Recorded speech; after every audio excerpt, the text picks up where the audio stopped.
পাথরের ভিতরে আছি, আমার আল্লাহ আমাকে সব সময় নজরে নজরে রাখে। শুধু নজরে নজরে রাখে এমন নয়, ওয়ারযুকুনি, আমি ছোট্ট পোকার যখন ক্ষুধা লাগে আমার আল্লাহ একটা বারো আমাকে বলে না তোমাকে এখন রিজিক দিতে পারবো না। অনেক আশরাফুল মাখলুকাতকে রিজিক দেওয়া বাকি আছে, অনেক মানুষকে এখনো রিজিক দেওয়া বাকি, তোমাকে এখন দিতে পারবো না বললো। আমার আল্লাহ রাব্বুল আলামিন কখনো এমন কথা বলেন না। আমি ছোট্ট পোকার যখন ক্ষুধা লাগে, আমার ক্ষুধা লাগতে দেরি হয়, আমার আল্লাহ আরশ থেকে রিজিক পৌঁছাইতে দেরি করেন না।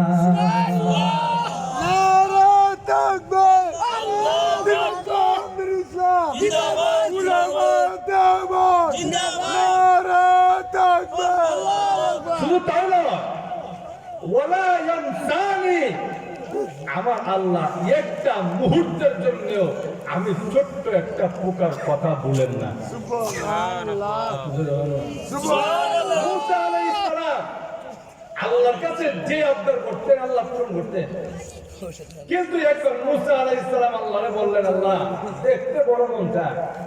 আল্লাহ বলেন দেখার মতন যোগ্যতা নাই, কিন্তু তুমি যেহেতু বলছো দেখা দিব না, তবে তুমি যে আমাকে দেখতে পারবে না এটা তো তোমার বইলে বোঝানো সম্ভব না, তোমার দেখায় বুঝেছি। বলেন এবার জীবনে কাঁচামরিচ দেখছে না, এবার বুঝাতে পারতেন না কাঁচামরিচ কেমন।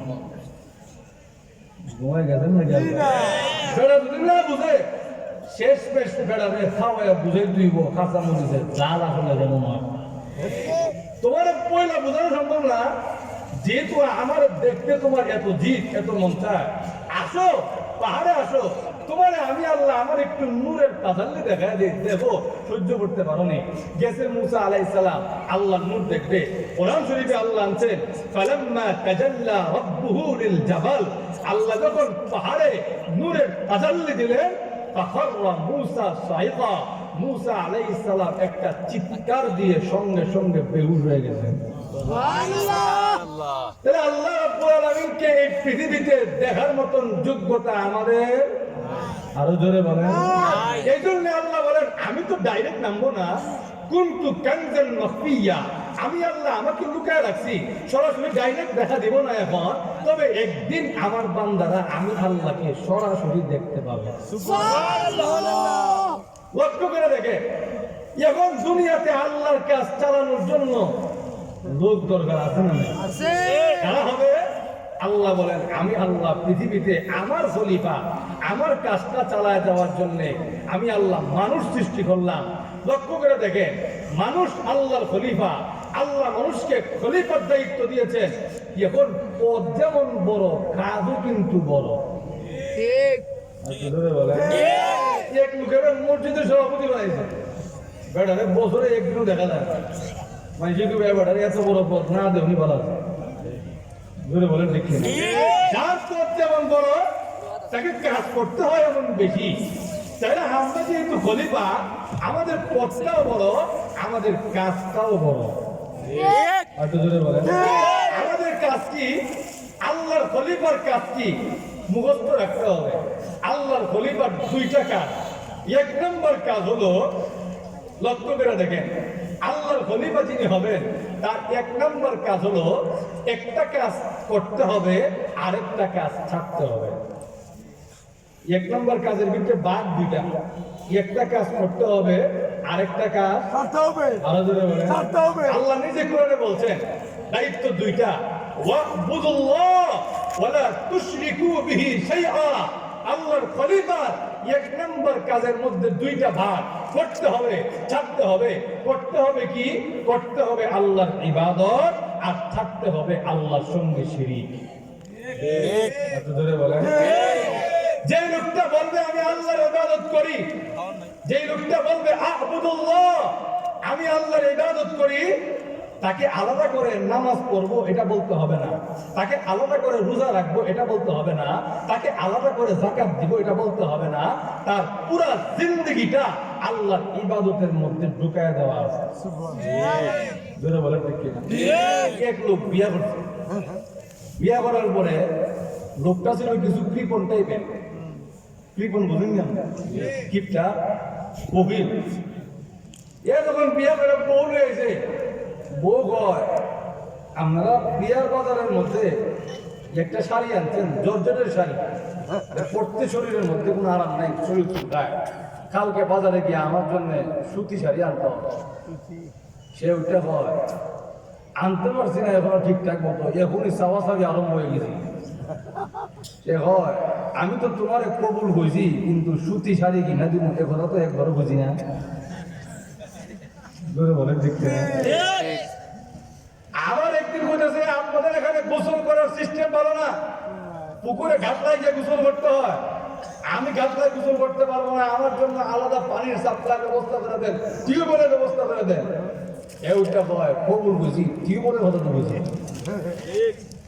তাদের যে কথাই বলা হয় সে খালি বলে কবুল বলছি এটা বলছি না তার এই কথার যন্ত্রণার প্রতিষ্ঠা বিচার গেছে চেয়ারম্যান সাহেবের কাছে চেয়ারম্যান সাহেব যখন দরবারে বসলেন কেউ তুমি যে খালি বলো কবুল বলছো এটা বলছো না ওটা বলছো না এটা কি তুমি ঠিক বলছো সে ওটা করে চেয়ারম্যান সাহেব আপনারা এই কথা বলেন আসলে তো আমি কবুল বলছি আমি যে তার বিয়া করে আইন না তার শাড়ি কিনে দিমু তার মাছ মাংস খাওয়ামু তার জন্য আলাদা টিউবওয়েলের ব্যবস্থা করে দিমু এই কথা তো একবারও বলছি না কোনো জায়গায় বলেন দেখতে তখন চেয়ারম্যান সাহেব ওইটা কয় আরে বিয়া তুই যে ওই বিয়ার সময় কবুল বলছিলি তোর ওই কবুলের মধ্যেই এই মহিলার গোটা জিন্দেগি ঢুকাইয়া দেওয়া আছে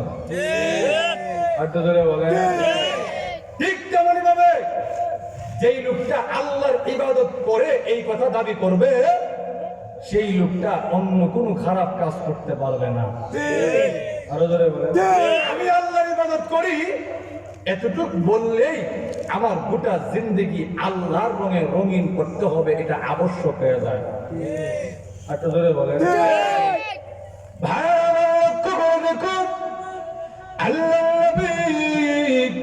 বিশ্ব নবী রাহমাতুল লিল আলামিন ডাক দিয়া বলেন উম্মতেরা রে কোন ব্যক্তি যদি এই দুইটা দায়িত্ব পালন করতে পারে আল্লাহর খলিফা হওয়ার পরে আল্লাহর খলিফার দুইটা দায়িত্ব এই দুইটা দায়িত্ব যদি কোনো বান্দা পালন করতে পারে এক নম্বরে আল্লাহর ইবাদত করবে দুই নম্বরে আল্লাহর সঙ্গে কাউকে শিরিক করবে না এই দুইটা দায়িত্ব যদি কোনো বান্দা পালন করতে পারে আমি আল্লাহর নবী বিশ্ব নবী রাহমাতুল লিল আলামিন ওয়াদা দিয়া গেলাম ওই বান্দাটা কিয়ামতের কঠিন ময়দানে যখন আল্লাহর সামনে দাঁড়াবে আল্লাহ রাব্বুল আলামিন ফেরেশতাদেরকে ডাক দিয়া বলবেন এই ফেরেশতারা আমার বান্দা আমার পাওনা নিয়ে হাজির হয়ে গেছে আমি আল্লাহ দুইটা জিনিস পাইতাম আমার বান্দা দুইটা জিনিস নিয়ে হাজির হয়ে গেছে ফেরেশতারা রে তোমরা সবাই সাক্ষী থাকো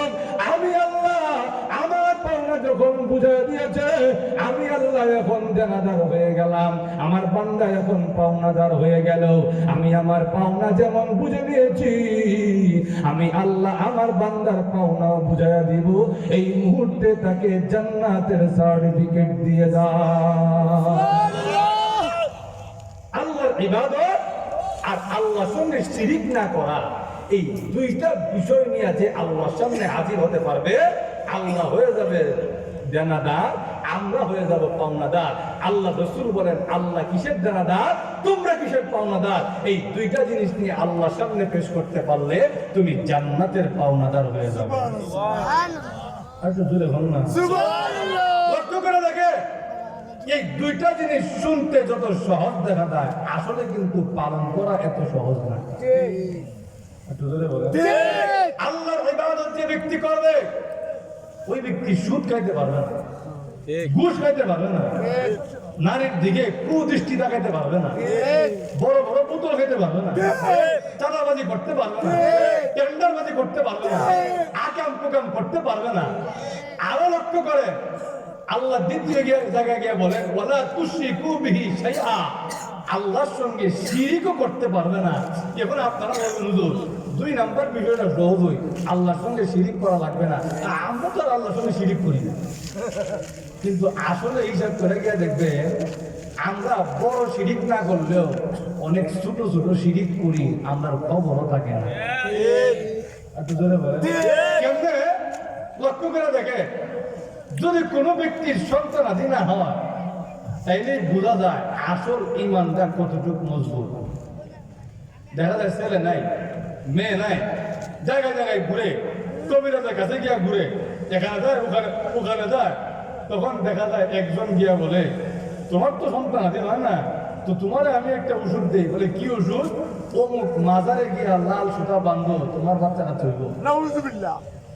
মানে আমি আপনাদের কাছে প্রশ্ন করি, আল্লাহ ছাড়া অন্য কেউ কি বাচ্চা দেওয়ার ক্ষমতা রাখে? আমার পিসাবের কি আমার বাচ্চা দেওয়ার ক্ষমতা আছে? আরো জোরে বলেন। পৃথিবীর কারো কি আল্লাহ যদি আমাকে না দেয় আর কেউ কি আমাকে দেওয়ার ক্ষমতা রাখে? একটু জোরে বলেন।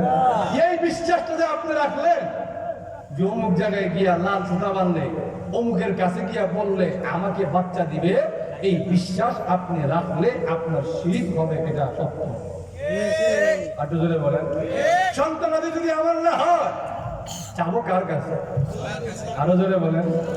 ইব্রাহিম আলাইহিস সালাম, ওনারও সন্তান নাই, কিন্তু উনি কোনো মানুষের কাছে যায় নাই, বুড়া হয়ে গেছে, এখন সন্তান হওয়ার সময়ও নাই, কিন্তু এরপরেও মনের আশা নিয়ে আল্লাহর কাছে চাইছে। আল্লাহ কোরআনে তুলেছেন, আল্লাহ নিজে কোরআনে বলেন রব্বি হাবলি মিনাস সালিহিন।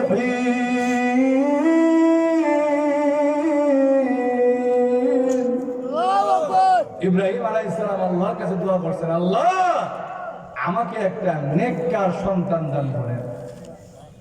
আল্লাহ বলেন ইব্রাহিম চাইছো যেহেতু আমার কাছে, আমি আল্লাহ দিতে পারি না এমন কিছু নাই।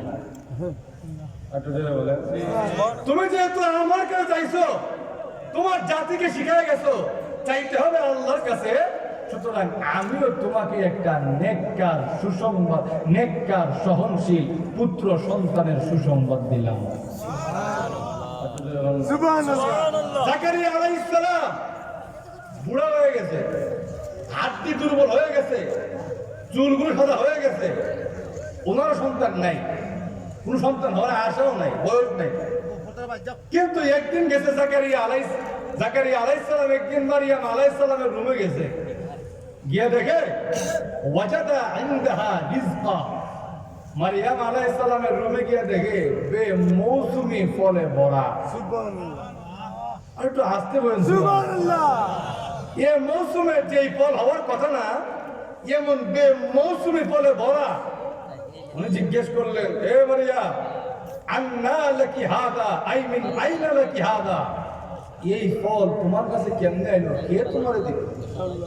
মারিয়াম আলাইহিস সালাম জবাব দেয়, এই ফল আমাকে এখন দুনিয়ায় কারো দেওয়ার মতন সাধ্য নাই, হুয়া মিন ইনদিল্লাহ, আমার আল্লাহ আমার জন্য পাঠাইছেন। সুবহানাল্লাহ।